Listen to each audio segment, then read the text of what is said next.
Hello guys, welcome to valuable education. आज हम transportation problem के अंदर अनबैलेंस्ड ट्रांसपोर्टेशन प्रॉब्लम करने वाले हैं। उसके पहले मैंने जो 3 मेन मेथड है, north west corner method, matrix minimum method और वोगेल्स अप्रोक्सीमेशन मेथड, उन तीनों के जो सम के जो वीडियो वो मैंने बना दिए हैं, उसकी जो लिंक है वो मैंने डिस्क्रिप्शन बॉक्स में डाल दिए हैं। तो आज हम अनबैलेंस्ड ट्रांसपोर्टेशन प्रॉब्लम करने वाले हैं। इल्यूस्ट्रेशन नंबर 7 है। तो इल्यूस्ट्रेशन नंबर 7 यहाँ पे दिया हुआ है कि नॉर्थ वेस्ट कॉर्नर मेथड से हमें ट्रांसपोर्टेशन प्रॉब्लम फाइंड आउट करना है। तो यहाँ पे डेस्टिनेशन ओरिजिन दिया हुआ है, यहाँ पे डिमांड दिया हुआ है, यहाँ पे सप्लाई दिया हुआ है। वो सेम टू सेम मैंने यहाँ पे बुक में भी लिख दी, नोटबुक में यहाँ पे मैंने लिख दिया है। तो सप्लाई कितना आ रहा है, तो 15 + 5 + 3, तो सप्लाई इक्वल टू 23 आ रहा है। और डिमांड कितना आ रहा है, तो 5 + 7 + 8 + 5, यानी डिमांड आ रहा है 25 आ रहा है। तो सप्लाई और डिमांड जो है वो दोनों के दोनों क्या है, इक्वल नहीं है, वो अनबैलेंस्ड है। ठीक है। और उसके पहले जो मैंने 3 सम करवाए हुए हैं उसके अंदर बैलेंस्ड आ रहे थे, यानी जो डिमांड और सप्लाई जो है वो दोनों इक्वल आ रहे थे।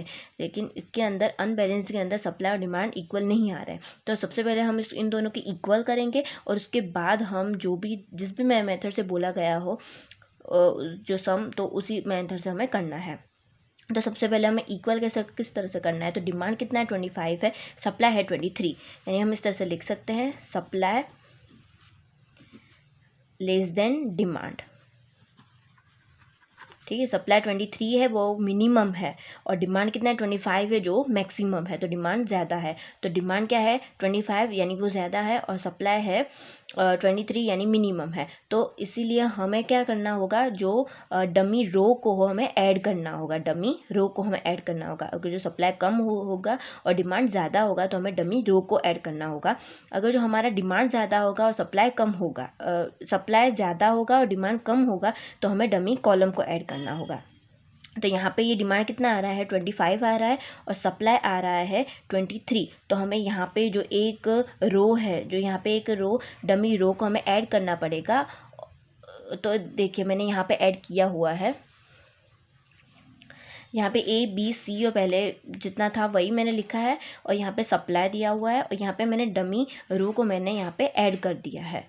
ठीक है। और ये अब देखिए, ये 5 + 7 + 8 + 5, ये तो 25 था ही, पहले से ही 25 था डिमांड। तो अब जो सप्लाई है 15 + 5 + 3, यानी 23 था। तो 23 अब था, तो अभी 25 करने के लिए हमें कितना चाहिए, 2 चाहिए। तो देखिए डिमांड था 25 और सप्लाई कितना था 23, यानी कि दोनों का डिफरेंस क्या आ रहा है, 2 का डिफरेंस आ रहा है। तो हम ये यहाँ पे जो हमें डमी रो ऐड की हुई है, तो यहाँ पे हम 2 लिख देंगे। तो 15 + 5 + 3 + 2, यानी कितना आ जाएगा, 25। अब दोनों को क्या हो जाएगा, ये दोनों इक्वल हो जाएंगे, डिमांड भी 25 होगा और सप्लाई भी 25 होगा। हमने डमी रो को ऐड कर लिया है। अब जब डमी रो को ऐड किया है, तो इसके अंदर ये जो बॉक्सेस है उसमें क्या आएगा, सेल में क्या आएगा, तो हम सेल में हम क्या लिख देंगे, 0 लिख देंगे। सभी के अंदर क्या आ जाएगा, यहाँ पे 0 होगा, और यहाँ पे जो डिफरेंस है वो होगा। तो ये 25 हो गया सप्लाई, और डिमांड भी भी कितना हो गया, 25, यानी दोनों इक्वल हो गए, दोनों बैलेंस्ड हो गए। उसी तरह से अगर डिमांड मिनिमम हो और सप्लाई ज़्यादा हो, तो हमें क्या करना पड़ेगा, यहाँ पे डमी कॉलम को ऐड करना पड़ेगा। यहाँ पे एक एक्स्ट्रा जो कॉलम हमें ऐड करना पड़ेगा। तो और जिस तरह से इसके अंदर 0 लिखा है, उसी तरह से यहाँ पे भी हमें 0 लिखना पड़ेगा, और इन दोनों का जो डिफरेंस है वो यहाँ पे लिखना पड़ेगा। तो ये तो आपको समझ में आ गया कि डमी रो को हमने ऐड किया है। और हाँ, तो उसके बाद हमने ये डिमांड और सप्लाई जो वो इक्वल हो गया, बैलेंस्ड भी हो गया है। अब उसके बाद हमें क्या बोला है, नॉर्थ वेस्ट कॉर्नर मेथड से हमें करना है। तो नॉर्थ वेस्ट कॉर्नर मेथड का हम यूज़ करेंगे। तो उसके लिए हमें ये नॉर्थ और ये वेस्ट जो कॉर्नर है उसको पहले लेना है। ले लिया हमने। तो यहाँ पे क्या आ रहा है, डिमांड 5 है और उसका सप्लाई कितना है, 15 है। तो दोनों में से जो मिनिमम हो हमें उसको लेना है, यानी 5 हम ले लेंगे। 5 - 5 कितना हो जाएगा, 0, और 5 - 15 होगा 10। ठीक है। और उसके बाद ये हमें जो 0 मिला है, तो वो पूरी की पूरी कॉलम को हम क्या कर देंगे, काट देंगे। तो हम पेंसिल से उसको हटा देंगे।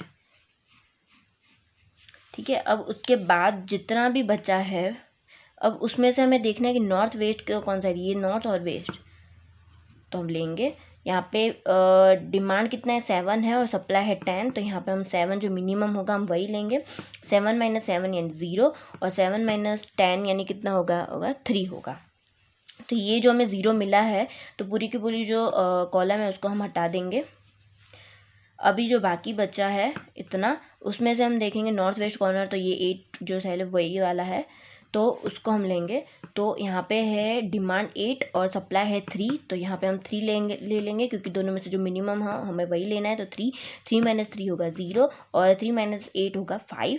यहाँ पे जो हमें 0 मिला है तो वो पूरी की जो रो है हम काट देंगे। तो यहाँ पे 2 ही बचे हैं बॉक्स, तो हमने इसको हटा दिया। अब जो बाकी बचा है उसको हमें देखना है। नॉर्थ वेस्ट कॉर्नर है ये वाला 2, तो उसमें ये 5 है डिमांड और सप्लाई है 5, दोनों ही इक्वल है, तो हम 5 लिख सकते हैं यहाँ पे।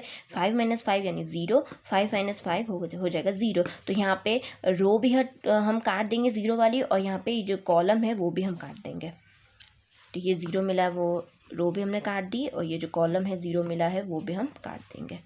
चलो उसके बाद हम ये दोनों ही बचे, उसके अंदर नॉर्थ वेस्ट कॉर्नर तो ये वाला है, तो यहाँ पे 5 और 3 मिनिमम है 3, 3 - 3 हो जाएगा 0, 3 - 5 होगा 2, और यहाँ पे जो 0 मिला है तो ये हम रो को हम काट देंगे। और बाकी हमें एक ही बॉक्स बचा है, उसको हम ले लेते हैं 2, और ये 2 दोनों ही इक्वल है, डिमांड और सप्लाई दोनों इक्वल है, तो हम यहाँ पे 2 लिख सकते हैं। 2 - 2 यानी 0, 2 - 2 हो जाएगा 0। तो हमारा ये पूरा कंप्लीट हो चुका है। अब जो भी अलोकेटेड सेल है उसका हम क्या कर देंगे, इन दोनों का मल्टीप्लाई करके फिर इन सभी का प्लस कर देंगे। जो भी अलोकेटेड सेल है उसी का ही हमें करना है। कितने हैं 1 2 3 4 5 एंड 6 है, तो इन सभी का हम कर देंगे, तो हमें फिर ट्रांसपोर्टेशन प्रॉब्लम मिल जाएगा। तो यहाँ पे हम लिखेंगे transportation problem, total transportation problem कितना होगा। यहाँ पे 5 × 3 होगा, 5 × 3 plus 7 × 2, 7 × 2 plus 3 × 8 plus 5 × 2 plus 3 × 9 plus 2 × 0। 5 3 जा 15, 7 2 जा 14, 3 8 जा 24, 5 2 जा 10 प्लस 3 9 जा 27 प्लस 0 × 2 होगा 0। अभी इन सभी का हम प्लस कर देंगे, तो 90 हमें क्या मिला रुपीज़ में मिला है। तो ये हमारा हो जाएगा आंसर, ट्रांसपोर्टेशन कॉस्ट हमें मिलेगी 90। तो अनबैलेंस्ड के अंदर हमें क्या करना है, पहले तो हमें देखना है कि ये अनबैलेंस्ड है, सप्लाई और डिमांड हमारा क्या होगा अनइक्वल होगा। तो इसीलिए हम उसको पहले तो इक्वल कर देंगे। इक्वल करने के लिए हमें डमी रो या फिर डमी कॉलम को हमें ऐड करना पड़ेगा, और उसके बाद जो भी हमें मेथड कही गई हो, वॉगल्स मेथड हो या नॉर्थ वेस्ट कॉर्नर मेथड हो या फिर मैट्रिक्स मिनिमा मेथड हो, उस मेथड से हमें कैलकुलेट कर देना है सम को। तो उसी तरह से ये तो मैंने डमी रो का सिखाया है। अभी एक और सम है, इलस्ट्रेशन नंबर 8। ये इलस्ट्रेशन नंबर 8 है, वॉगल्स मेथड से हमें करना है। यहाँ पे सप्लाई दिया हुआ है 15 + 7 + 8 यानी कितना हो जाएगा, ये 30 होगा। और यहाँ पे क्या दिया है 6 + 4 + 11 + 5 यानी ये कितना होगा 26 होगा। यानी इसके अंदर क्या है 30 मैक्सिमम है, यानी सप्लाई ज़्यादा है हमारा और डिमांड क्या है 26 है। तो हमें क्या करना पड़ेगा, यहाँ पे जो डमी कॉलम है हमें उसको ऐड करना पड़ेगा, और इन दोनों का जो डिफरेंस है 4 वो हमें यहाँ पे लिखना होगा। जिस तरह से यहाँ पे ये दिया हुआ है ये रहा, तो यहाँ पे जो डमी कॉलम को ऐड किया हुआ है 0 0 0 लिखा है, और यहाँ पे जो डिफरेंस था ना इन दोनों का ये रहा 30, इतना सप्लाई का प्लस हो रहा है 30 और डिमांड का प्लस हो रहा है 26, यानी इन दोनों का बीच का जो डिफरेंस है 4 वो हमें यहाँ पे डिमांड पे लिख देना है 4।